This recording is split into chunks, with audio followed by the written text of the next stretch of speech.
Tani është koha të flasun. Kam hyrë sot në Kuvendin e Republikës së Shqipërisë në orën 7:30 në zyrë për punë. Kam dalë prej aty e kam shkuar në terren, po prapë për punë. Jam kthyer po përsëri aty edhe si për herë kam parë sulmuesit gati tek dera e kuvendit. Jam gjetur në zyrën time për të vijuar me punën. Ashtu siç kam zbritur poshtë, jam gjetur po përsëri në zyrën time për shkak të njerëzve që vinë derën e kuvendit të kërkojnë dhe duhet i kthesh përgjigje. Po aty. Ndërkohë që bëja këtë ecë jake, mu shfaq videoja që do e keni këtu. E sulmit të një individi dhe të një gazetari, ndaj kolegëve të mi, Ervin Hoxha dhe Sara Mile. Mu aty poshtë, kuvendit, edhe në rrugën, ngjitur me të, duke i ndjekur nga pas. Kam parë këtë sulmuesin në video që fyen, ofendon, flet me fjalë banale. Po aty. Nga zyra sipër, duke gjuar zhurmë poshtë, kam parë poshtë në trotuar, përballë hyjes së kryecisë kuvendit, pra të zyrave tona, gazetarin dhe sulmuesin. E keni dhe këtë video këtu në vijim.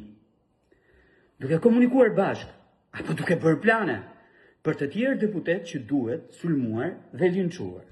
Kam dalë, sepse kisha lënë njerëz pranë kuvendit për t'i takuar po prapë. Hera e treta, e katërt, janë videot e kamerave të gotinës kuvendit po aty. Jam kthyer dhe kam parë po prapë bashkë në të njëjtin vend ku duken në video, duke komunikuar. I kam parë të sulmojnë, të vinë drejt me vrap, që të dy dhe natyrisht kam zgjatur dorën, kam vënë për krijuar distancën pikërisht me gazetarin, të cilin e kam respektuar më shumë se çdo tjetër. Kam vënë dorën për të krijuar distancë.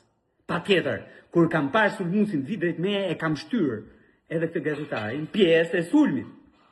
Ndaj meje, pa shkak, pa asnjë shkak, fare, zero, pa asnjë shkak.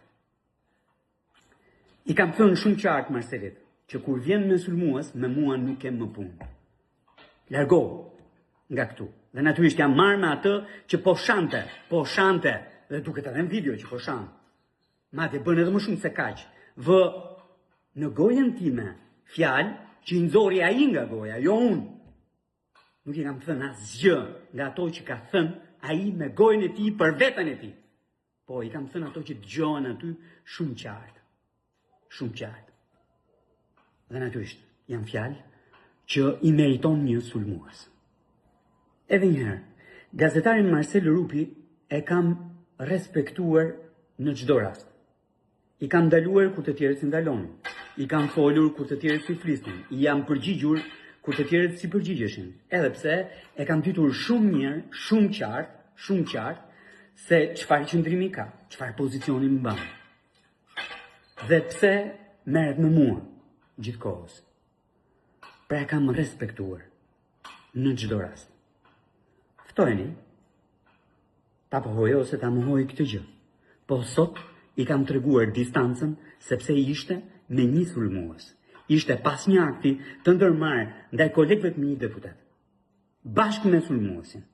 Akt linçimi, sipas atij manualit të ndyrë të dhunës që qarkullon gjatë gjithë këtyre ditëve.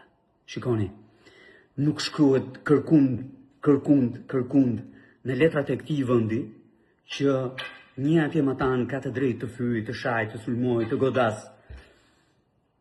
në mënyrë permanente një individ, qoftë edhe kur ky mban mandat, dhe ai individi që sulmohet, shahet, fyet, kërcënohet, goditet, ka për detyrë t'i durojë të gjitha këto. Jo, ky është fashizëm. Është fashizëm. Ky qytet fashizmin se ka pranuar kurrë. E ka luftuar gjithkohës. Unë jo, as kam për ta pranuar ndonjëherë fashizmin.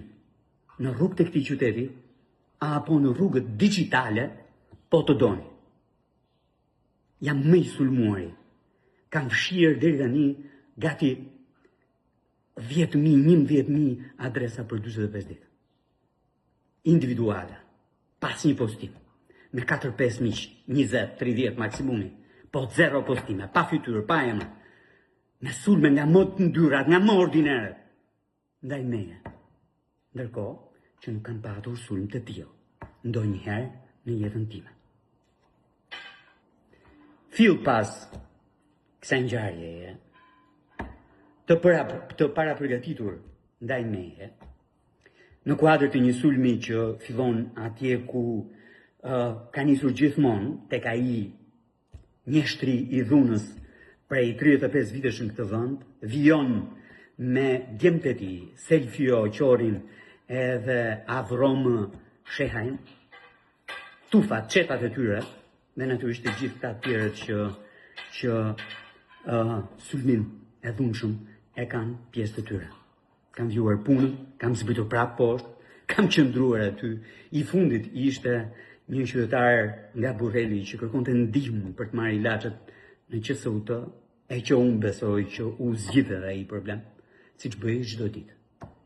Duke qëndruar në derën e kuvendit, duke u përgjigjur çdo qytetari që është atje për problemet e për hallet e për shqetësimet e tij. Kjo është e gjitha. Tani, lexova edhe këto qëndrimet e shoqatave të gazetarëve. Patjetër që e kam pjesë timen të kërkoj ndjes. Po kujt i kërkoj ndjes? Sulmuesit apo gazetarit? Kujt? Sepse këto kohë gazetarit dhe sulmuesi janë bërë një.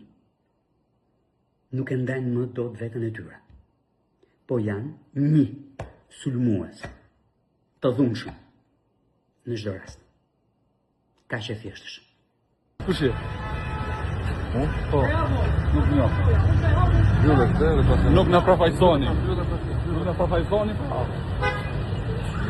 Who the fuck is this guy?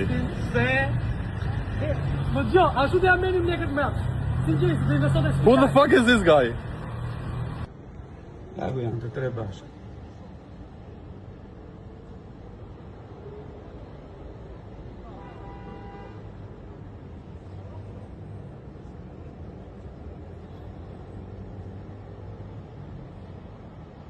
Sulmojnë deputetët këtu poshtë, se dalin përpara. Ati bëjmë pyetje, është gjë më normale në botë, por kur fillojnë i shajnë, i fyrin, i ofendojnë, pa i njohur fare, duke i kap në dorë. Këta.